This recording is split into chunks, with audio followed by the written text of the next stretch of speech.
there's a real advantage to be very clear in your offer if you've got those capabilities to double down on what you do, what you enjoy doing, what you do best. And the advantage of working in a niche is you get to know everybody. And that's a really important thing about PR is you get to build relationships. This is Global VID, a podcast about the TV and streaming business with host Eric Lapointe. If you enjoy learning with us, subscribe here or on your favorite app. Hello everyone and welcome. We have a special episode for you today on Global VID. I am joined today by Justin Crosby out of the UK. He is the founder of Boom PR, and also he started a podcast as well that focuses on the international TV business, but more focused on shining a light on the news of what's happening almost on a week-to-week basis. Is that correct, Justin? That's right, Eric. Yeah, thank you very much for having me. Enjoying, being on your show. It's unusual to be on the other side of the mic. I imagine it might be, but yeah, let's shine a light on you and your career and everything. So thanks so much for being here today. It's really a pleasure. So on my podcast, it's a little bit different than yours. The format is one person only, and it's more educational, as people know. What we often start off with is the background of executives and how they got started in the business. I have never done an episode on PR, so this is going to be a fun one.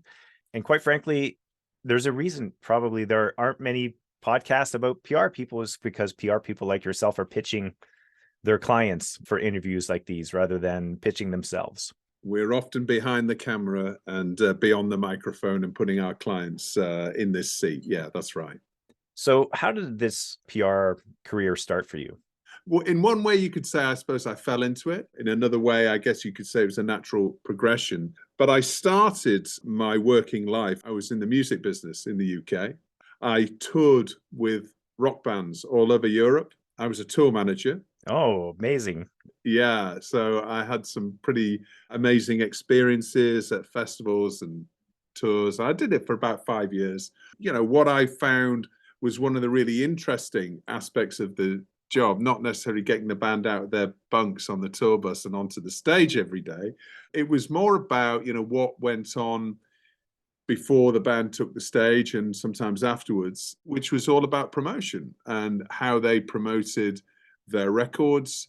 And I got to meet from day one, pretty much, producers from MTV, journalists from really, top music industry magazines before there were websites, and had a really sort of close understanding, really, right from day one, of how the publicity machine worked to sell products, which was either gig tickets or records in that or CDs at that time.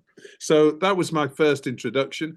But also, one of the things that I found really interesting was the way that sponsors and commercial brands were working with the music industry in mainland Europe and how different that was to the UK.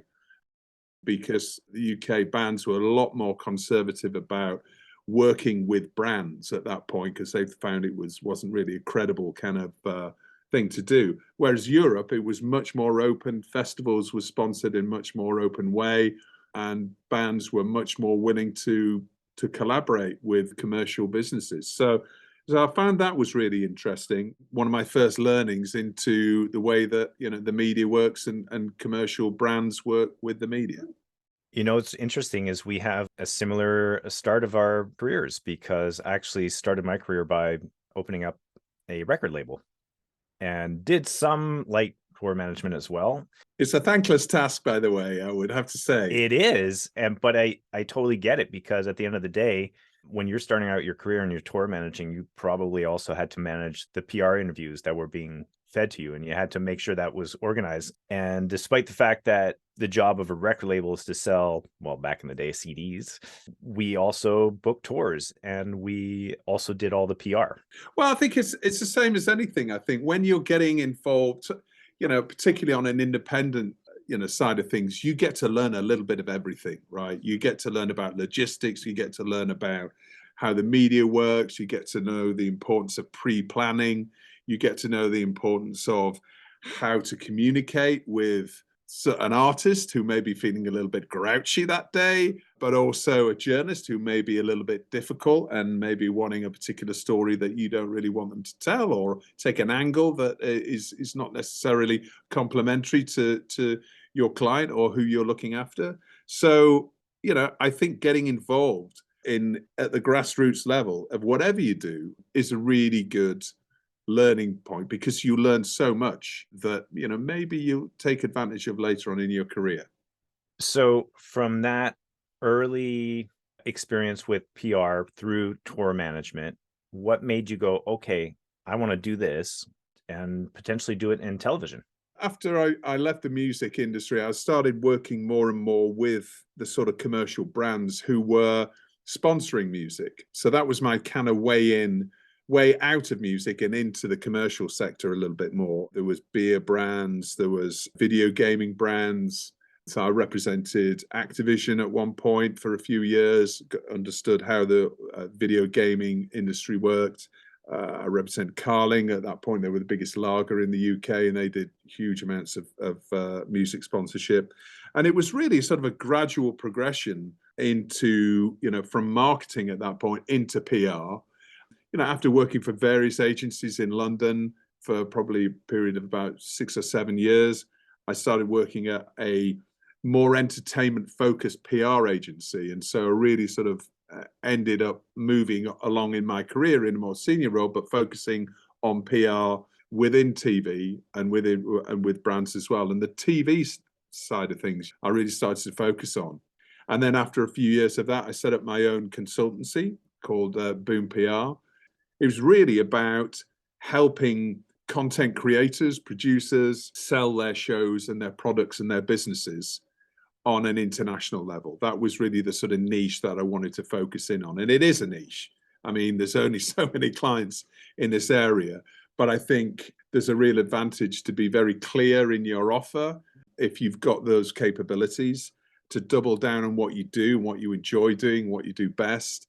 And the advantage of working in a niche is you get to know everybody. And that's a really important thing about PR, is you get to build relationships and you get to see in minute detail how the media is working, what stories the media are writing, what are the trends, how can you get your clients into commenting on those trends, when is the best time to announce a story, when isn't. The more and more you work in a niche area, I'm sure your listeners will appreciate that in whatever they do, then the more adept you become and the more expert you become. But going back to the key part of it, it's relationship building and knowing the journalists. But PR's changed it a lot over the last sort of 10 years, and technology has changed in the way that we communicate, the way that we do business has changed. Well, let's talk about that a little bit, because kind of a perfect transition to start talking about the difference between domestic PR and international PR. But how has PR in general changed in the last 10 years? We've seen the decline of the print media and obviously the rise of not only online media, but social media as well, which plays a massive role. One of the key aspects of PR that has remained unchanged is the personal relationships that you need to invest in. And I think that people coming into working within PR these days can tend to be much more focused on communicating using the latest, chat apps or just email, but are never actually meeting people in person. And I think that's really, really important. The time that you need to invest into understanding what a publication's motivations are and requirements are. As a real PR, you should see yourself, and I see myself as, is a content creator for the trade media in a way. How can I help make that journalist's job easier? How do I break down all the barriers to getting my client into that publication?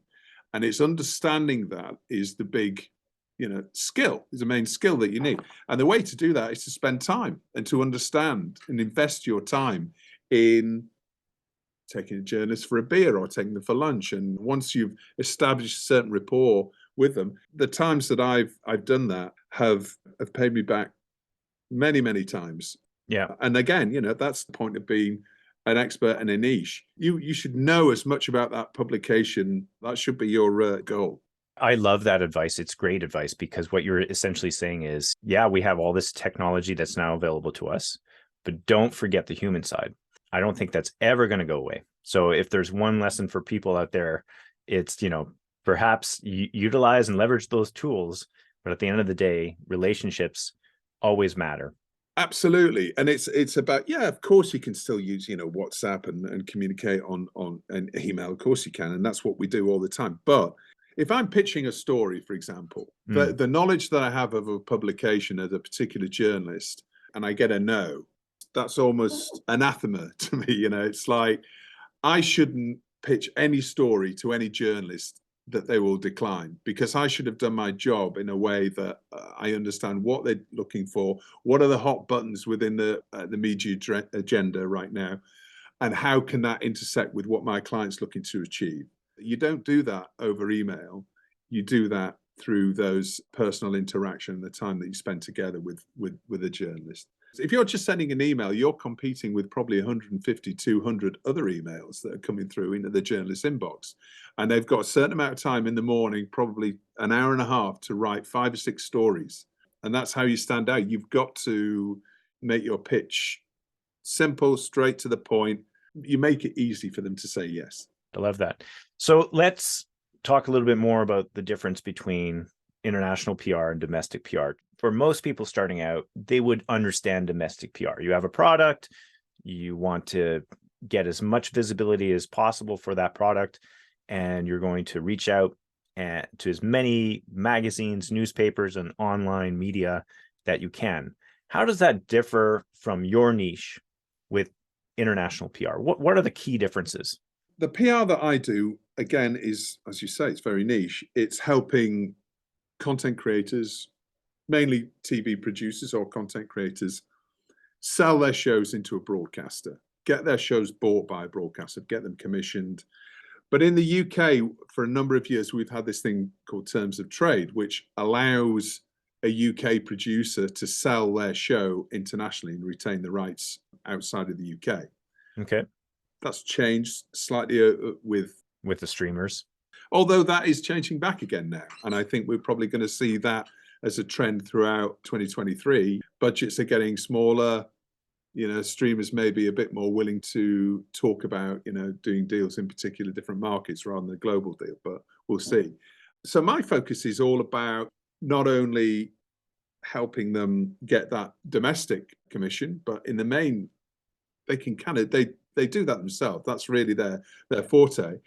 Why they would hire my services is to help them perhaps piece together a co-production arrangement for that particular show. So, you may get Channel 4 saying, yeah, we love this idea, but we can only put half the budget up. So if you can get the rest of the money, it's a commission. So, okay. Okay. What I can do and do is help them build their profile and awareness and credibility with international buyers all around the world, to help them sell the idea in, to build trust, build credibility with buyers, and ultimately raise the rest of the funding for that show.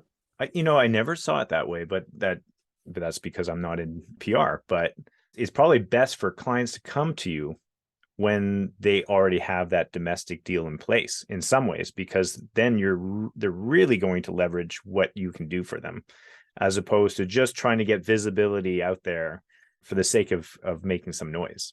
I guess it plays into what their overall strategy is. There's a content strategy, and then they've got their corporate strategy. So for many of my clients, they're looking to obviously sell as many shows as they can, become as successful as they can, and ultimately maybe sell their business or generate investment to help them achieve their wider goals. And that's something that I've done on a number of occasions, is work with clients for over a period of 5 years, from when they're just starting out, to build their awareness and credibility in the market, help them get their commissions, help them in their sales efforts, help them in their international efforts, help them generate investment. So all the time, if you've got opportunities to see your client all over the influential trade media, then that builds their awareness, and then you start bringing thought leadership. So a lot of my clients are, the very leaders within digital content creation, for example, or distribution, for example. And it's all about helping them bring in investment. But, I'm helping my clients stand out amongst all the other factual or scripted producers out there because they're always visible. And it's not just being visible for the sake of it. It's being visible, sharing knowledge, thought leadership activity that is useful for the industry as a whole. And over a period of time, they become rising to the top of the industry's consciousness. And then, you get super indies or big publishing businesses looking to make acquisitions, then you're top of mind. Well, that really well explained, and it shares exactly what makes Boom PR different in so many ways. But it's also a guiding light for anybody who's thinking of getting into the PR industry. And I think that it even applies for domestic just as much as international. Like, what is your niche? And build relationships with the journalists and make their jobs as easy as possible. Yeah, you see yourself as a content creator. And all with a strategic goal in mind of what your clients need. Yeah, absolutely. And there is a snowball effect with all of this. Now, some clients you work with, and they work with on a project level, maybe for three months or so. And that's fine. And they may want visibility around particular markets, but they're not looking to invest across the whole year to build their narrative. And that's what I do. And if you're a lot of the more successful indies grow with a PR building their narrative and building that success over time. And then you see these leaders of these businesses, as I say, appearing in opinion pieces, thought leadership pieces. And then the next level is panel appearances. So you start, appearing on panels or chairing panels or being involved in the industry. And that's kind of the pinnacle, if you like, when it comes to thought leadership and within the content creation industry. That's really how you see that going. So it's really like I always liken it to a sort of a 3-layer cake, if you like. News, press releases and news, that's on the lower level. That's keeping people in touch with what your business is doing. The second level of those thought and opinion pieces, those influential opinion pieces. And then at the top, there's event appearances, seminars, markets, etc. And the ideal thing is to still build that momentum when it becomes a self-fulfilling loop and it starts to perpetuate itself, because the conference coordinators that really like your speaker because they're visible, they're a person that they want to hear from and the industry wants to hear from.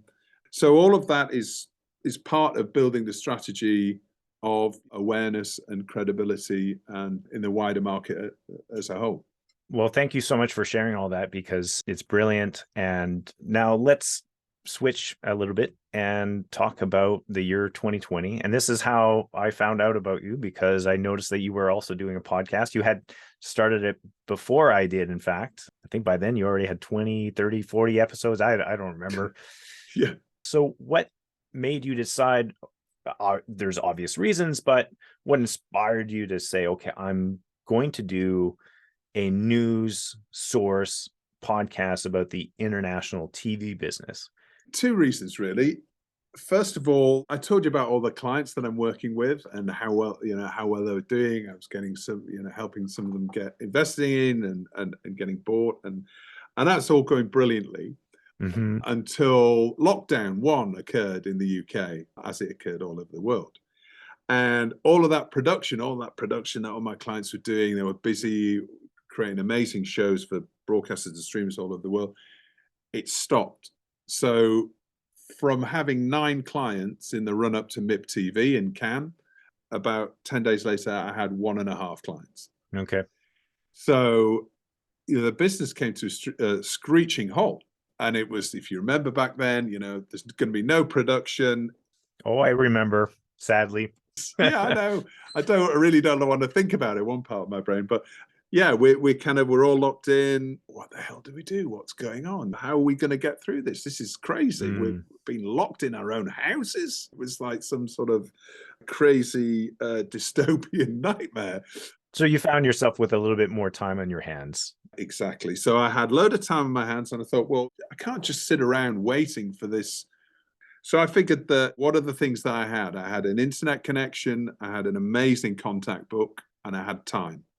So I figured that those are all assets that were kind of free, or I'd built them up over time. So I thought, well, why don't I put those to use and put my head above the parapet a little bit and maybe discuss the industry and try and encapsulate what people were from all over the world were thinking at that point, because everybody was saying, how are we going to, every Zoom call, if you put yourself back in that mindset, everybody was like, oh, what's going to happen to this? So there were all of those conversations. But at the same time, nobody knew how long it would last. Like, I remember there was this optimism that, oh, we'll be back at MIPCOM in October in 2020. And we certainly had that mindset until it kept dragging on and on. Yeah, that's right. And the great thing is that, the great thing from creating a podcast point of view is that a load of executives was feeling exactly the same way and stuck in their homes, right? And all on Zoom call. We all discovered Zoom, and I think everybody wanted to share a little bit, share what they were feeling a little bit. I think people want to share their concerns, what their thoughts might be, what they figured the implications might be, not only for their business, but maybe for the industry as a whole. Remember back at that time, it's going to be all about the distributors. There's no production, so the distributors are going to make loads of money selling their back catalog. And I think to a certain extent, I'm shaking my head because I was starting a distribution company in the middle of 2018. 2019, I was like, wow, I'm starting to break even. This is going well. 2020, I was full of optimism. And then the pandemic hit and everybody's budgets were on hold. And of course, like I said, we all thought that it would last for a mere few months. And I know some companies did okay and were able to sell off catalog to streamers and whatnot, but yeah, it was a difficult period. And at one point, after 2 years of the pandemic, I decided, you know what, I'm going to focus on where things are going well. And I basically expanded my consulting company instead of saying, okay, I'm going to have an indie distribution company. And especially when you're seeing all the mergers and whatnot. But for me, just to go back to the podcast, at the end of the day, it was about maintaining those relationships and offering a little bit of a distraction, because we were like, in many ways, I need human interactivity. And here I was in my office alone. Yeah, we all felt very alone, didn't we? We couldn't just go down to the pub, and we couldn't meet up for a coffee, and we couldn't say hi by the water cooler in the office.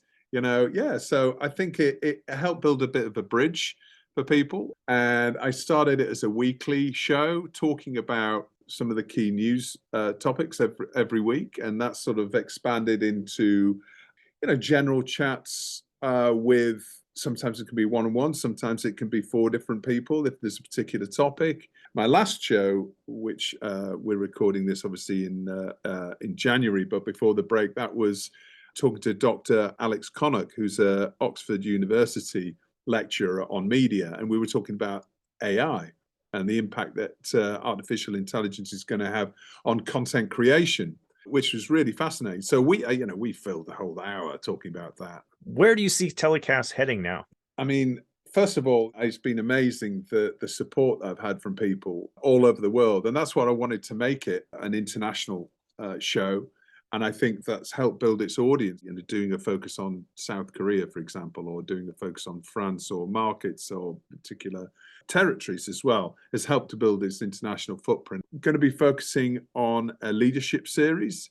Okay. So I'm going to do, I have the ability, which is amazing. I'm always thankful for to talk to people at all different levels of the industry for the podcast.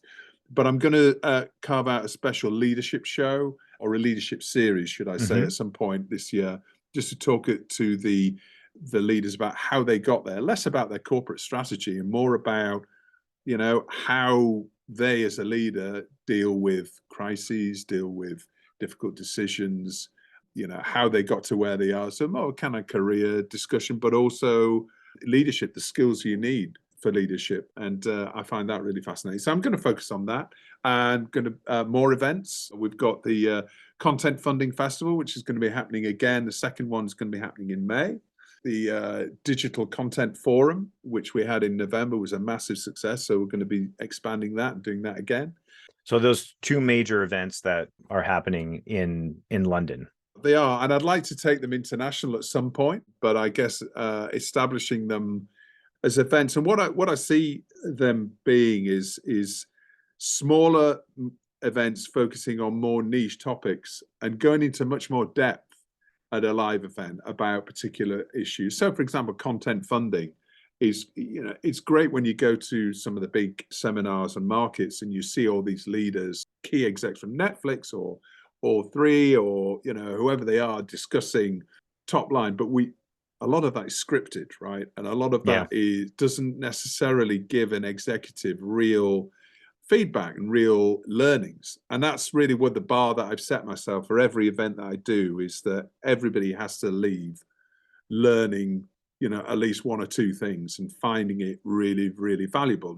And that way delivering value back to people that are buying conference tickets. So as you know, conferences are not cheap things to put on.